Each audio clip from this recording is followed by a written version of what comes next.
जय हिंद दोस्तों, स्वागत है एक बार फिर से आपका अपना YouTube channel study with Krishna Thakur में। दोस्तों हम इस वीडियो में बात करेंगे भूगोल के बारे में, ठीक है ना, कि भूगोल क्या है। ठीक है, एकदम विस्तार से जानेंगे भूगोल के बारे में, ठीक है ना। चलिए बिना किसी तरीके स्टार्ट करते हो जानते हैं भूगोल क्या है। ठीक है, एकदम विस्तार से मैं आपको इस वीडियो में बताऊँगा कि भूगोल क्या है और इनके कौन कौन से भाग होते हैं, ठीक है ना। चलिए स्टार्ट करते हैं। देखिए दोस्तों, भूगोल क्या है। भूगोल अर्थात जियोग्राफी, ठीक है, भूगोल अर्थात जियोग्राफी शब्द ग्रीक भाषा के दो मूल जियो यानी कि पृथ्वी एवं ग्राफोस, ठीक है ना, ग्राफोस यानी कि वर्णन शब्दों से मिलकर बना है, जिसका सम्मिलित अर्थ हुआ पृथ्वी का वर्णन। ठीक है ना, पृथ्वी, और यहाँ पे देखिए पृथ्वी और वर्ण, तो यहाँ पे क्या हो जाएगा, पृथ्वी का वर्णन। ठीक है ना। भूगोल शब्द का सर्वप्रथम प्रयोग किस ग्रीक विद्वान ने किया था। देखिए इसमें जीके भी बन गया और क्वेश्चन भी बन गया। ठीक है, जीके से संबंधित क्वेश्चन भी क्या हुआ, बन गया। ठीक है ना। ये तो बता रहा है कि भूगोल का खोज किसने किया, ठीक है ना। और इसमें एक क्वेश्चन भी मैंने डाल दिया है, ठीक है ना, कि क्या बोलते हैं, भूगोल शब्द का सर्वप्रथम प्रयोग किस ग्रीक विद्वान ने किया था। तो देखिए ये आंसर है, यहाँ पे ये आंसर है, ठीक है ना। यहाँ पे आंसर है इसका साइरिन इरेथोस्थनीज, क्या बोलेंगे इसको, इरेटोस्थनीज, ठीक है ना। 276 से 1094 ईसा पूर्व, ठीक है ना। इसमें दोस्तों पहले ज़माने में मतलब कि 1000 साल पहले, 2000 साल पहले उल्टा जैसे कि सत्र चलता था, ठीक है ना, जैसे कि 276 से 1094 ईसा पूर्व। ठीक है, ठीक है। देखिए थोड़ा सा इस नोट में भी दिया है, यहाँ से थोड़ा सा और विस्तार कर दिया है कि देखिए हिंदी शब्द भूगोल यानी कि भू और गोल शब्दों से मिलकर बना है, जिसका अर्थ है गोलाकार, गोलाकार पृथ्वी। क्या है, गोलाकार पृथ्वी। ठीक है, इसमें दे दिया है कि भूगोल का जनक किसको कहा जाता है। देखिए यहाँ पर भी दूसरा क्वेश्चन बन गया है, ठीक है ना। क्वेश्चन नंबर 2 हो गया। यहाँ पे आप लोग क्वेश्चन नंबर 2 भी बना सकते हैं, नोट्स भी इसको बहुत अच्छे से बनिएगा। ठीक है, इसका आंसर हो जाएगा, इसका आंसर हो जाएगा, अभी मैंने यहाँ पे बताया है, साइरिन इरेटोस्थनीज ने। किसने, भूगोल का जनक किसको माना जाता है, साइरिन इरेटोस्थनीज ने, स्थनीज को, ठीक है ना, को, ठीक है, यहाँ पर लिख सकते हैं, ठीक है ना। चलिए आगे देखते हैं एक और नोट से। नोट में देखें, कुछ लोग हिकैटियस, ठीक है ना, हिकैटियस को भूगोल का जनक बताते हैं। ठीक है ना, कुछ लोग जो हैं हिकैटियस को भूगोल का जनक बताते हैं। एच.एफ. टाजर ने भी हिकैटियस, ठीक है, 500 ईसा पूर्व को भूगोल का पिता माना था। जो टाजर, एच.एफ. टाजर था, वो किसको भूगोल का पिता माना था, हिकैटियस को। किसको, हिकैटियस को, ठीक है ना, 500 ईसा पूर्व, ठीक है ना। उन्होंने स्थल भाग को सागरों से घिरा हुआ बताया था, ठीक है ना। स्थल भाग जो था उसको सागरों से घिरा हुआ क्या किए थे, बताया था। ठीक है, महादेशों का ज्ञान दिया, ठीक है ना, और क्या दिया, महादेशों का ज्ञान। ठीक है, चलिए इसको थोड़ा सा सही कर लेते हैं। इरेटोस्थनीज जो सुप्रसिद्ध पुस्तक कौन सी है, इरेटोस्थनीज जो थे उनकी प्रसिद्ध पुस्तक कौन सी है। देखो यहाँ पर भी एक प्रश्न बन गया, ठीक है ना, यहाँ पर भी एक प्रश्न बन गया, तो इसको प्रश्न नंबर मान लेंगे। ठीक है, तो उनकी सबसे फेवरेट पुस्तक थी यानी कि सुप्रसिद्ध पुस्तक जियोग्राफी का है। क्या थी, जियोग्राफी का है। आंसर नंबर 3, कौन सी बुक पुस्तक थी, जियोग्राफी का। ठीक है, इसमें बता भी रहा है, ठीक है, और आप लोगों का जो जीके भी है, इसमें ज्योग्राफी से संबंधित तैयार भी हो रहा है, ठीक है ना। चलिए आगे देखते हैं। पृथ्वी को हमेशा मानव के आवास के रूप में देखा गया है। जो पृथ्वी है उसको मानव के आवास के रूप में देखा गया है, ठीक है। और इस दृष्टि से भूगोलविद, ठीक है ना, किंतु भूगोलविदों ने, यहाँ पर भूगोलविदों हो जाएगा, ठीक है, किंतु भूगोलविदों ने भारत का पहला सटीक मानचित्र बनाया। देखिए यहाँ पर भी क्वेश्चन हो, प्रश्न तैयार हो गया, प्रश्न नंबर 4, ठीक है। यहाँ पूछ रहा है किंतु भूगोलविदों ने भारत का पहला सटीक मानचित्र बनाया। तो यहाँ पे आंसर है विलियम लैम्पटन और जॉर्ज एवरेस्ट। विलियम लैम्पटन और जॉर्ज एवरेस्ट। तो यहाँ पे आंसर हो जाएगा 4, ठीक है ना। चलिए आगे देखते हैं। हैशटैग यहाँ पे ब्रिटिश ऑर्डिनेंस सर्वेक्षण के आधार पर स्थापित भारतीय सर्वेक्षण विभाग के बाद भारत में मानचित्र निर्माण को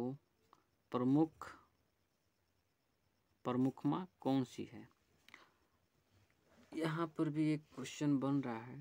देखिए यहाँ पर भी एक प्रश्न बन गया, तो इसको हम प्रश्न नंबर 5 कर देंगे, ठीक है ना। विस्तार से जानते जाइए और क्वेश्चन आंसर बनाते रहिए इस वीडियो में, ठीक है। चलिए तो इसका आंसर है, इसका आंसर हो जाएगा आंसर नंबर 5, राष्ट्रीय एटलस एवं विषयक मानचित्रण संगठन, यानी कि नाटमो, NATMO। तो इसको बोल सकते हैं नाटमो, ठीक है। क्या बोल सकते हैं? नाटमो। चलिए आगे देखते हैं। सबसे पहले एंटोसाइक्लोन प्रतिचक्रवात शब्द का प्रतिपादन किसने किया। देखो यहाँ पर भी एक क्वेश्चन बन गया, प्रश्न बन गया, ठीक है ना।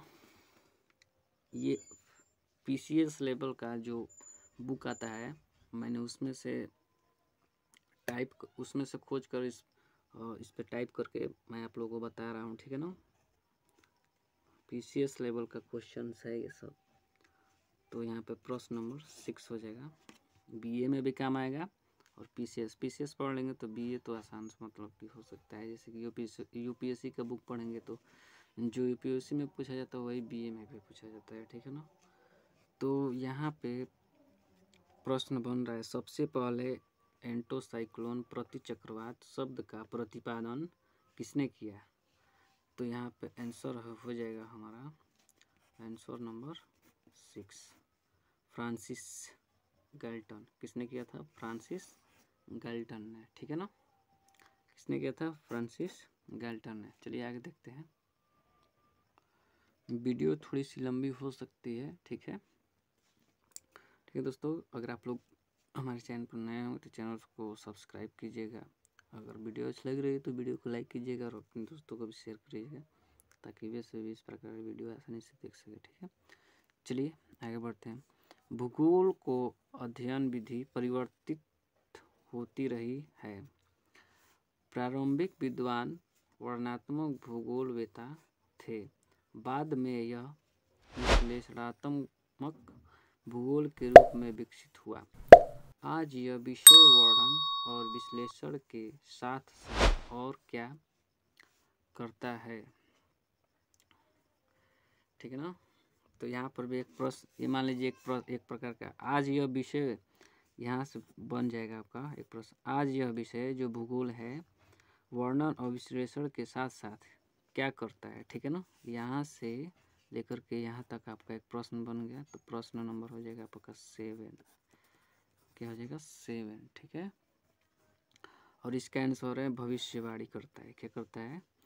भविष्यवाणी। आंसर नंबर 7 क्या करता है? भविष्यवाणी करता है, ठीक है। चलिए आगे बढ़ते हैं। कह रहा है कि भूगोल को प्रायः मानचित्र निर्माण और अध्ययन की कला के रूप में जाना जाता है। वर्तमान में मानचित्र की रचना किस तंत्र के उपकरणों द्वारा उपग्रह छायाचित्रों के प्रयोग से किया जाता है। यहाँ पर भी प्रश्न बनेगा, ठीक है ना। करें कि वर्तमान में मानचित्र की रचना किस तंत्र के उपकरणों द्वारा उपग्रह छायाचित्रों के प्रयोग से किया जाता है। तो यहाँ पे हमारा प्रश्न बन जाएगा, यहाँ से हो जाएगा प्रश्न नंबर 8, ठीक है ना। तो यहाँ पे हमारा यही आंसर है, भौगोलिक सूचना तंत्र यानी कि GIS, भौगोलिक सूचना तंत्र। तो यहाँ पे हमारा आंसर नंबर हो जाएगा यानी कि उत्तर 7, ठीक है ना। उत्तर क्या हो जाएगा 7। चलिए आगे बढ़ते हैं। सन 1962 में किस देश के संघीय वन एवं ग्रामीण विकास विभाग द्वारा प्रथम भूगोलीय निर्देशांक प्रणाली बनाई गई थी। देखिए यहाँ पे इसको प्रश्न नंबर हम 9 कर देंगे। यहाँ पे प्रश्न उत्तर इसमें से आप लोग बनाते रहिएगा, ठीक है। मैं लिख दे रहा हूँ ताकि आप लोगों को समझ में आ जाए, ठीक है। तो बनाई गई थी, तो कहाँ बनाई गई थी, तो कनाडा में। कहाँ पे, कनाडा में। यही हमारा आंसर है, ठीक है। कहाँ बनाई गई थी, कनाडा में, ठीक है ना। चलिए आगे बढ़ते हैं। कनाडा के किस भूगोलवेत्ता ने कनाडा लैंड इन्वेंटरी के इस्तेमाल के लिए पहली बार GIS को कल्पना की ओर विकसित किया, जिसकी वजह से उनको GIS का जनक कहा जाता है, ठीक है ना। तो ये थे डॉक्टर रोजर टॉमलिंसन,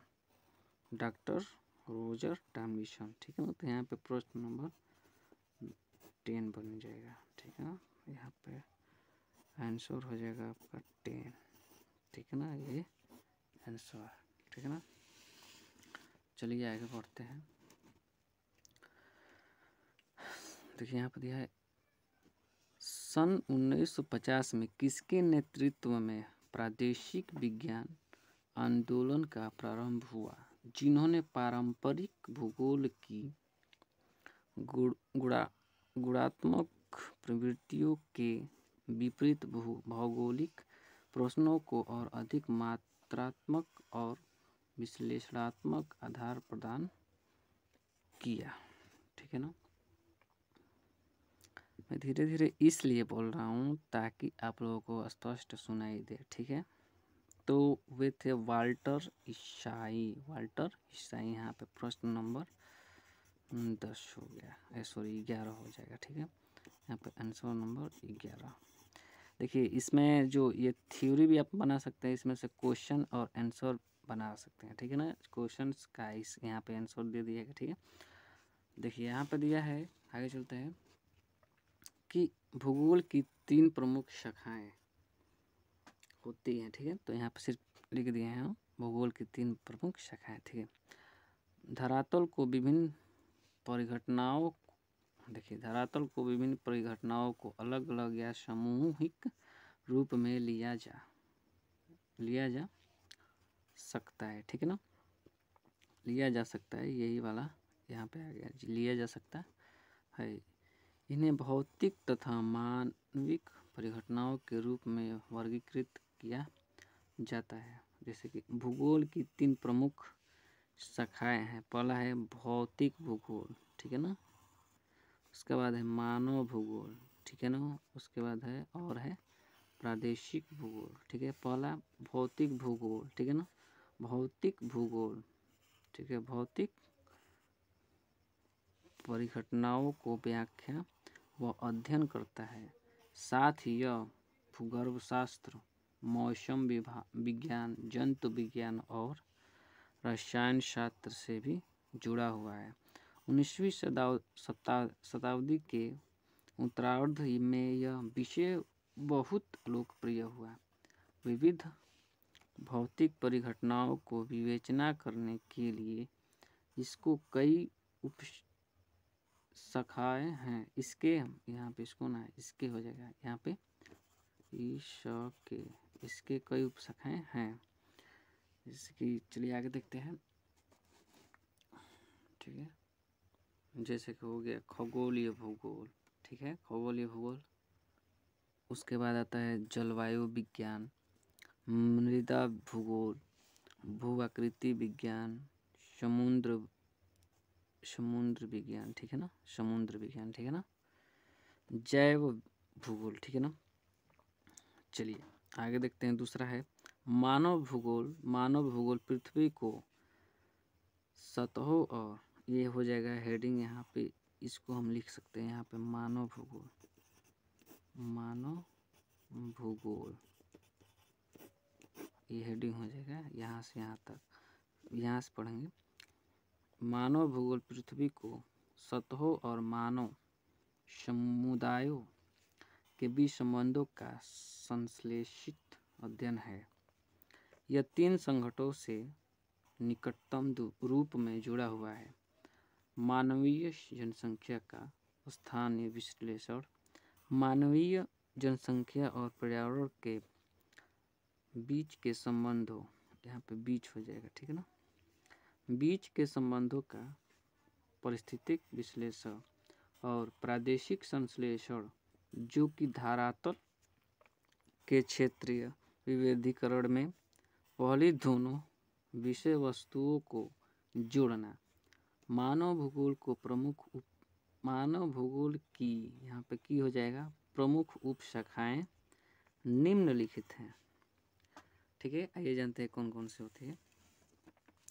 सबसे पहला मानव विज्ञान भूगोल, ठीक है। दूसरा आर्थिक भूगोल, तीसरा ऐतिहासिक भूगोल, चौथा है जनसंख्या भूगोल, ठीक है। पांचवा है सांस्कृतिक भूगोल, छठा है राजनीतिक भूगोल, सातवां है सामाजिक भूगोल, आठवां है अधिवास भूगोल, ठीक है। यहाँ पे मैं नंबर लिख देता हूँ 1 2 3 4 5 6 7 8, ठीक है ना, 8 तक हो गया। चलिए आगे है, ये थोड़ा सा बस लास्ट है, ठीक है ना। देखिए प्रादेशिक भूगोल, तीसरा है प्रादेशिक भूगोल, ठीक है ना। उसी तरह यहाँ पे आप लिख लीजिएगा प्रादेशिक भूगोल,